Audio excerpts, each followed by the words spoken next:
nggak akan ada ceritanya orang yang di dalam hatinya ingat di dalam kalbunya zikir khafi, tiba-tiba dia marah. Nggak ada, Pak.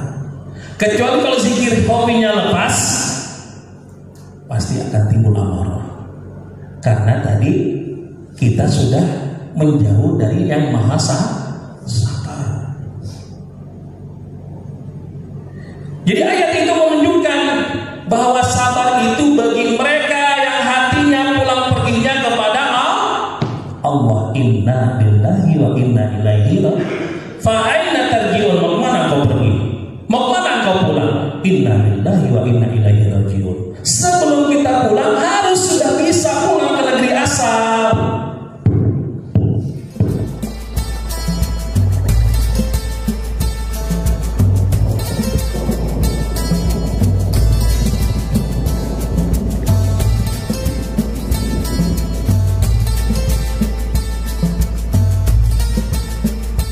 Dalam Al-Quran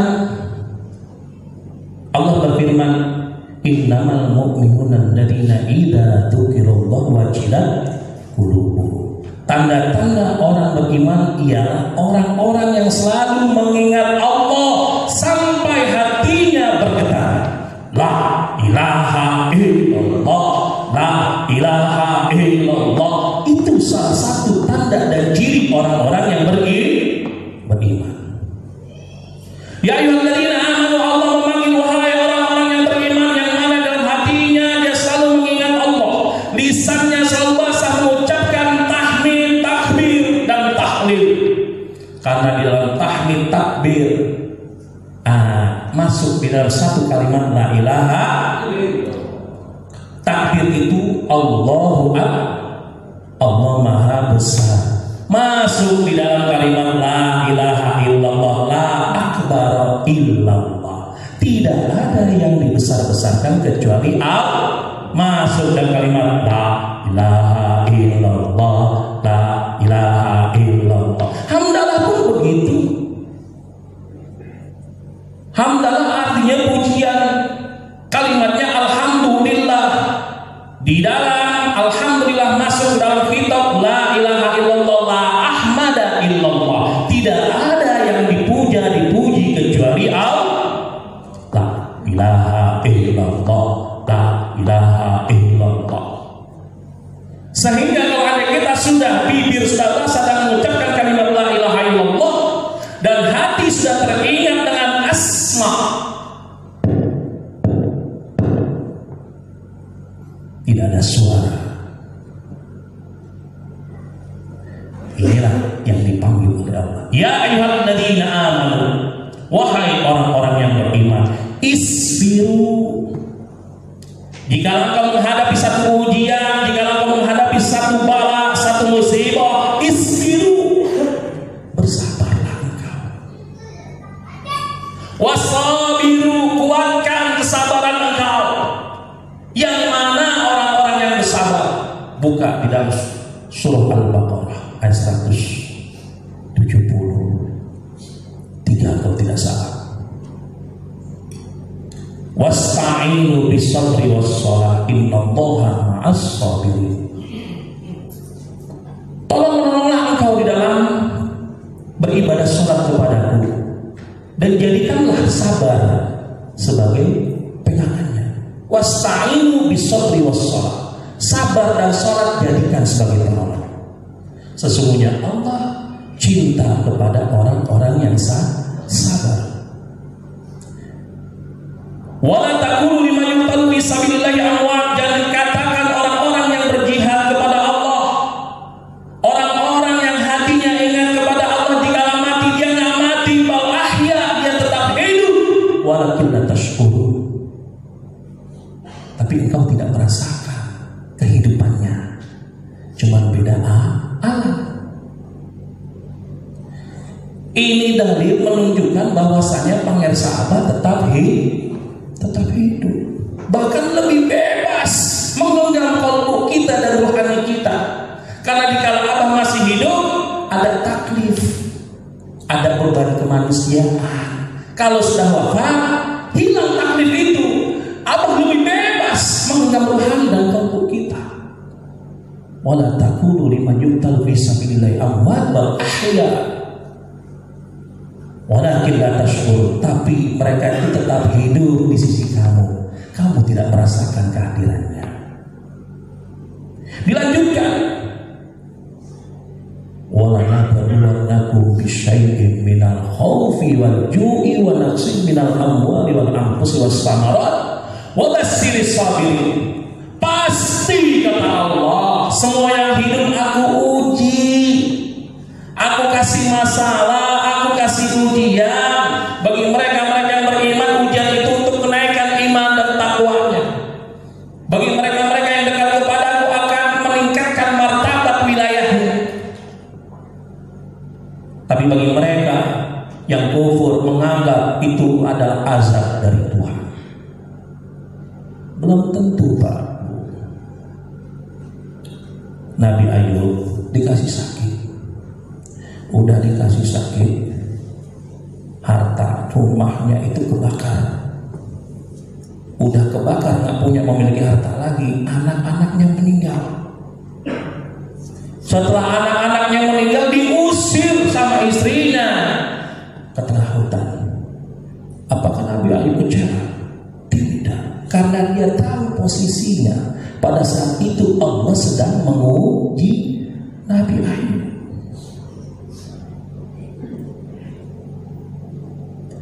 Nabi Nuh membuat perahu yang begitu besar, bahwa Nabi Nuh tahu akan terjadi musibah banjir bandang.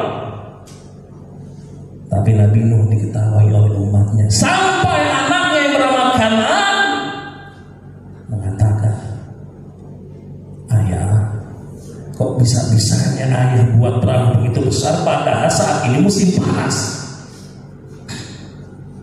Sebab terjadi banjir bandang. Dibawa semua pengikut Nabi Ayub yang beriman, kecuali Kan'an. Beliau sedang diuji oleh Allah. Makanya innama amwalakum wa auladakum fitnah. Sesungguhnya hartamu, anakmu adalah ujian buat kamu. Nabi Ayub diuji oleh istrinya, dikasih diuji oleh Allah punya penyakit. Nabi Nuh diuji oleh Allah melalui anaknya yang bernama Kan'an. Suatu banjir bandang terjadi. Nabi Nuh naik ke atas perahu, tiba-tiba semakin tinggi itu banjir. Nabi Nuh mengatakan, ya Kan'an, silakan naik perahu. Apa kata Kan'an? Tidak ayah, aku bisa berenang. Kalau ada kata air tambah tinggi, aku akan berenang ke atas gunung, sehingga aku tidak akan tenggelam. Karena Nabi Nuh tidak tega melihat anaknya berdoa kepada Allah. Apa kata Allah? Ya Nuh, fa innahu laysa min ahlik. Kan'an itu bukan keluargamu, bukan anakmu. Laysa min ahlik. Padahal secara darah, secara jismani, Kan'an adalah lahir dari tetesan darahmu,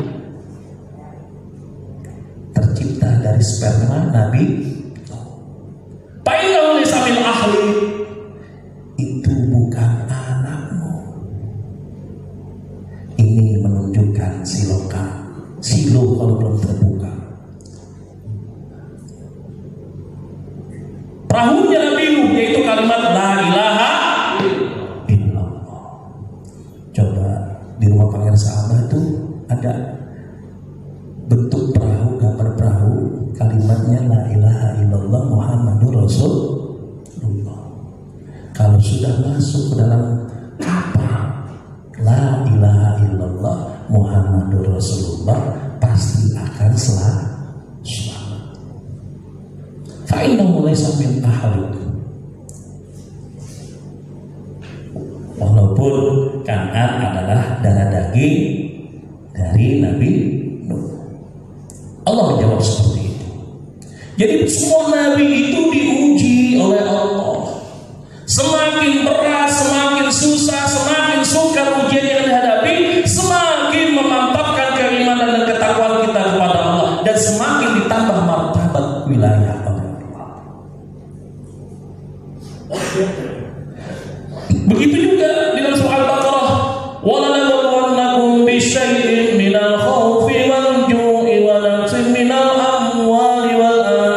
anfusi was samarat. Pasti kata Allah, aku uji engkau dari rasa ketakutan. Takut banjir bandang, takut gunung akan meletus, takut akan terjadi gempa bumi, takut kalau kita terpapar virus corona. Penuh dengan ketakutan. Khauf, rasa khauf itu Allah berikan dalam diri kita, yang mana bisa mengendalikan rasa khauf itu. Kita ini sedang dilatih, sedang diajari, ditarbiyah oleh panggil sahabat untuk bisa mengatasi rasa takut. Inna awliya Allah la khaufun alaihim wa la hum yahzanun. Sesungguhnya para kekasih Allah, orang-orang yang sedang mendekat kepada Allah, yang akan dijadikan kekasihnya, kata Allah, tidak pernah ada rasa takut, apalagi rasa sedih. Yang mana mereka alladzina amanu wa kanu yattaqun. Syaratnya cuma dua, amanu wattaqu, beriman dan bertakwa. Syaratnya cuma dua, iman dan iman yang di dalam hatinya ada di dalam hatinya hidup dia berzikir hobi, yang dalam hatinya hidup selalu asma'nya, sifat dan zatnya, sehingga tembus ke dalam sirnya. Wattaqu alladzina amanu, orang-orang beriman dan yang bertakwa. Syaratnya cuma iman dan iman. Kalimat iman itu adalah la ilaha. Jadidu imanakum bi kausrati qauli la ilaha. Perbarui iman engkau dengan mengucapkan kalimat la ilaha. Berarti la ilaha kalimatul iman. Takwa kalimatnya la ilaha, karena la ilaha illallah adalah kalimatul takwa.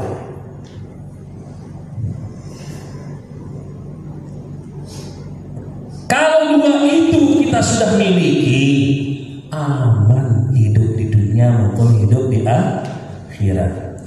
Di dalam tanbih, walau anna ahlal qura amanu wattaqau la fatahna alaihim barakatin minas sama'i wal ardh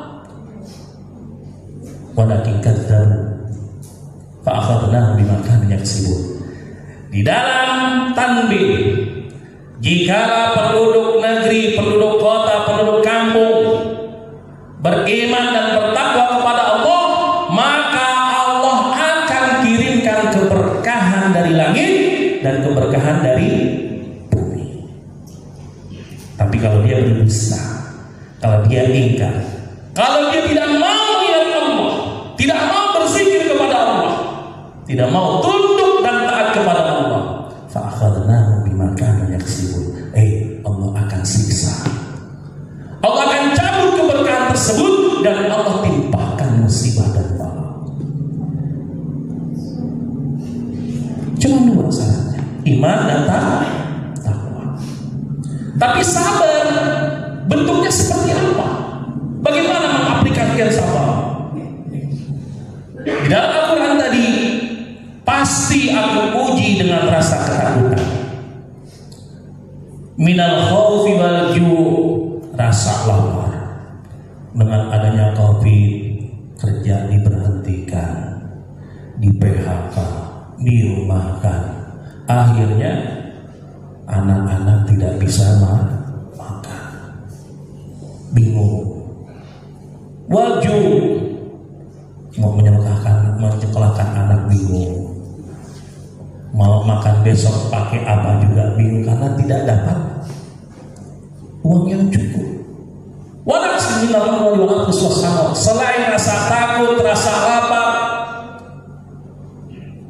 kurangnya harta, kurangnya buah-buahan, dan hilangnya jiwa dan diri kita, maksudnya adalah kematian. Wa basyiris sabirin. Itu ujian yang Allah berikan kepada kita. Dan bergembiralah bagi mereka yang sabar. Yang mana yang sabar? Alladzina idza asabathum musibah qalu inna lillahi wa inna ilaihi raji'un. Jadi inna lillahi itu bukan kalimat kematian. Ya.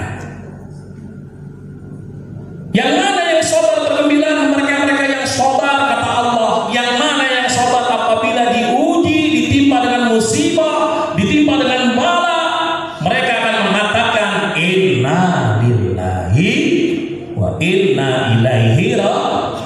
Sesungguhnya kami ini milik Engkau dan kembali kepada Engkau.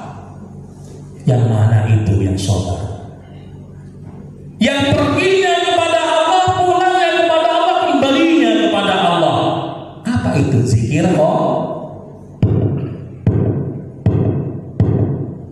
Kembalinya ke sini sabar. Karena Allah bersifat as-sabur, Maha sabar. Allah punya sifat, Allah punya asma 99, salah satunya adalah as-sabur. Kalau Allah as-sabur, kita harus ada sifat sabar dalam diri kita. Bagaimana cara bisa untuk mendapatkan sifat sabar? Dekati yang Maha sabar, ingatkan terus jantung kita di dalam mengingat Allah. Nanti sifat sabar akan terdeteksi, akan melekat di dalam kalbu kita. Kalau ada kata jauh, lupa, hilang, maksudnya hilang itu udah gak pernah berzikir. Wah, pastinya saya yakin nggak akan ada ceritanya orang yang di dalam hatinya ingat di dalam kalbunya zikir khafi, tiba-tiba dia marah. Nggak ada, Pak. Kecuali kalau zikir khafinya lepas, pasti akan timbul amarah. Karena tadi kita sudah menjauh dari yang Maha sabar. Jadi ayat itu menunjukkan bahwa sabar itu bagi mereka yang hatinya pulang perginya kepada Allah. Inna lillahi wa inna ilaihi raji'un. Fa aina tarji'un? Mau kemana kau pergi? Mau kemana kau pulang? Inna lillahi wa inna ilaihi raji'un. Sebelum kita pulang harus sudah bisa pulang ke negeri asal.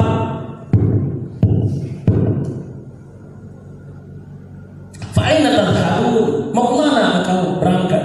Inni zahibun ilallah. Aku berangkat kepada Allah. Jadi apapun masalah yang kita hadapi, kalau kalbu kita dalam keadaan hudur ilallah, hadir kepada Allah, hidup kita tidak akan gelisah, tidak akan takut. Malah kata Allah dalam firman-Nya selanjutnya, ulaika sholawatun wa maghfiratun min rabbihim. Mereka-mereka yang ingat kepada Allah, yang sudah bisa pulangnya kepada Allah, perginya kepada Allah, zikirnya tetap lanjut, tetap berjalan, kebahagiaan bagi mereka, selamat bagi mereka, dan telah aku ampuni segala dosanya. Wa ulaika humul muhtadun, dan mereka-mereka yang diberi petunjuk oleh Allah.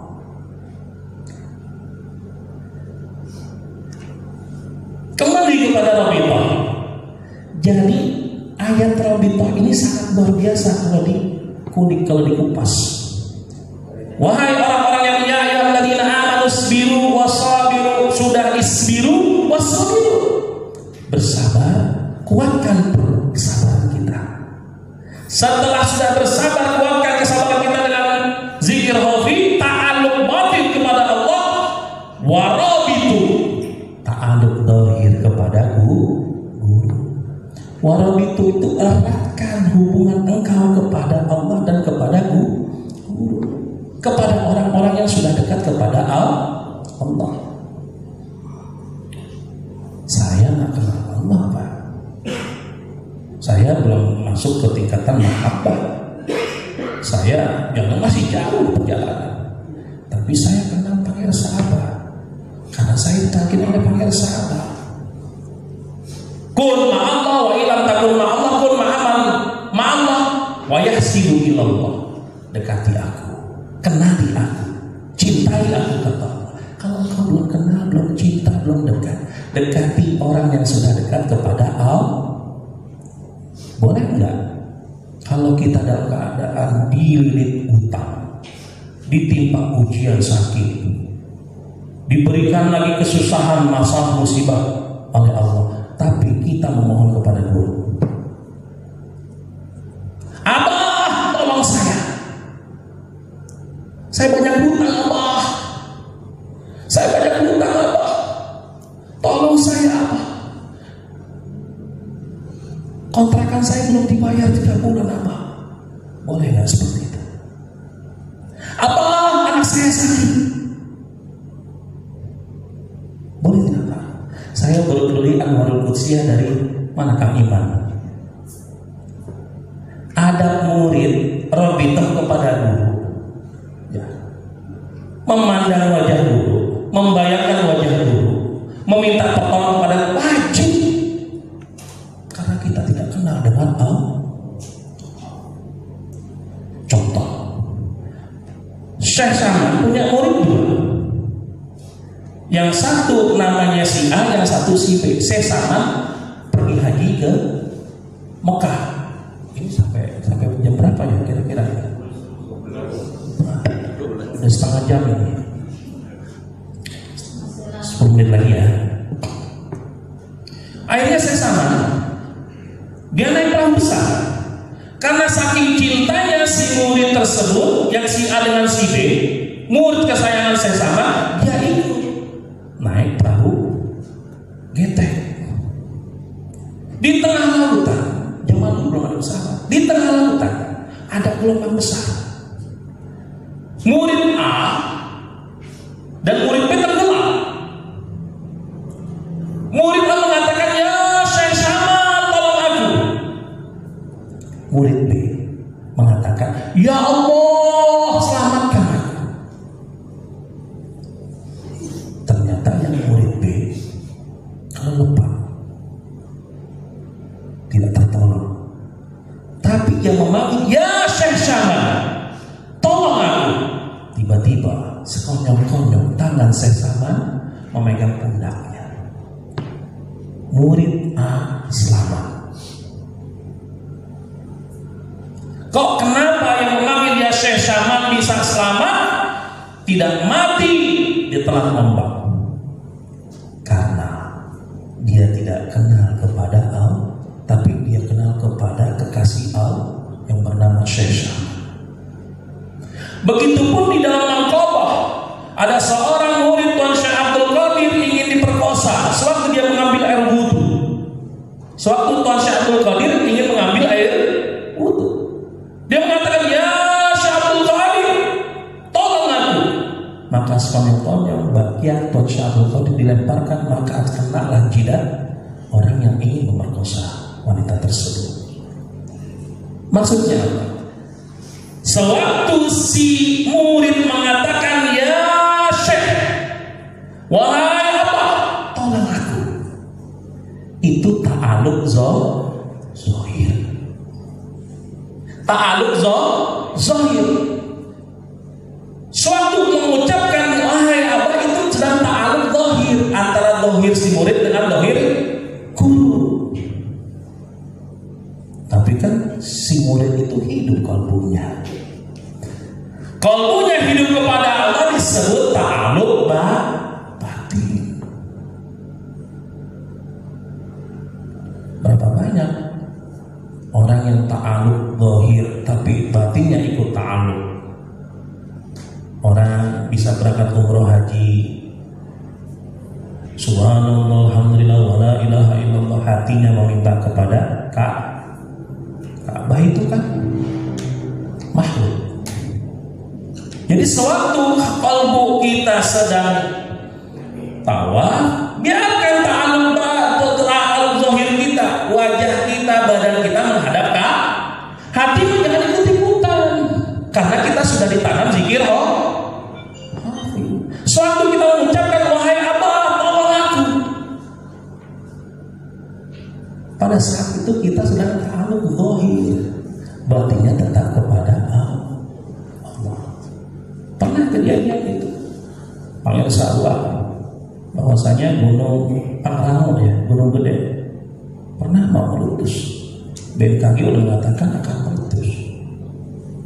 Tapi segera Pangeran Sa'wah datang Pangeran Sa'wah meminta tolong bantuan kepada Pangeran Sa'wah. Antara murid dan guru harus ada robitoh. Jadi robitoh gunakan Pak. Kemarin Pak Iwan sakit ya, kami kunjungi, kita tawasul. Suatu kita tawasul, menjerit kepada pemirsa, robitoh, Abah, ini pernah saya alami Pak. Ada ikhwan di Kemayoran yang baru dioperasi batok kepala. Jadi batok kepalanya itu, di dalam batok kepala, di dalamnya ini ada benjolan daging. Jadi Gugul Gondrong tahu Pak? Artis Gugul Gondrong kan batok kepalanya pernah dibuka. Jadi di dalam otaknya itu ada gumpalan daging. Dokter mengatakan, di dokter yang sama di operasinya, kalau selesai dioperasi maka yang pertama dia akan cacat permanen, memorinya akan hilang, bicaranya akan seperti orang pelok, jalannya seperti orang setrum, dan yang kedua kalau tidak cacat dia mau meninggal. Wah, karena sudah ditalkin oleh Pangeran Sa'wah, kita kunjungi seperti mayat hidup Pak, Bu. Mau tidur dibalikin, pokoknya nggak bisa ngapain, udah kayak mayat hidup aja. Diajak ngobrol udah ngomong, udah nggak bisa. Dia tapi mau lihat, melek. Waktu kita pertama datang itu belum melek, maksudnya belum sadarkan diri. Tapi kita tawasul di situ. Kok kenapa penyembuhannya cepat? Sewaktu kita tawasul, keluar air matanya. Tapi dia nggak sadar kalau dia itu keluar air mata. Tiba-tiba tangannya bergerak seperti orang zikir. Motoriknya bergerak. Kenapa saya katakan motoriknya bergerak? Karena di otak itu ada latifatul qalam. Suatu latifah ini dibacakan asma, dibacakan ayat Quran, dia akan menerima nur cahaya sinyal. Padahal 2 hari ikhwan itu bagaikan mayat hidup yang tidak bisa diapa-apakan. Setelah kita tawasul, motoriknya sudah mulai bergerak. Besoknya sudah membuka mata. Seminggu kemudian kita tawasul lagi, udah bisa duduk. Memorinya 6 bulan sudah kembali normal. Malah waktu kadang-kadang dia ikut menakib di sini Pak. Kalau di wilayah Jakarta Pusat ada pada tahu lah itu. Yang maksudnya apa saya katakan? Orang yang sudah ditanam ismuzat dan dilantunkan asma, apakah baik secara lafaz Quran atau zikir, maka latifah itu akan menerima seperti sensor. Seperti sensor. Dan rata-rata orang yang sudah ditalkin lebih cepat penyembuhannya. Hanya hafalkan robitoh. Warabitu, kuatkan robitoh. Hadirkan wajah Allah. Hadirkan, bayangkan wajah guru. Apa-apa. Bagaimana mau menghadirkan Allah? Orang kita belum melihat Allah. Hadirkan wajah guru. Pandangi wajahnya. Gambarnya nggak apa-apa. Teriak warabitu. Perkuat dengan robitoh. Wattaqullah, kata Allah, dan bertakwalah kepadaku. La'allakum tuflihun. Maka engkau akan beruntung. Makanya hafalkan, ya ayyuhalladzina amanu sabiru wasabiru warabitu wattaqullaha la'allakum tuflihun. Karena bagaimanapun juga dengan ujian, dengan musibah, dengan bala yang Allah berikan, harus kita hadapi dengan penuh kesabaran. Di dalam satu hadis bahwasanya Allah berdialog kepada Nabi Musa dan disabdakan oleh baginda Rasulullah, man lam yarda ala qada'i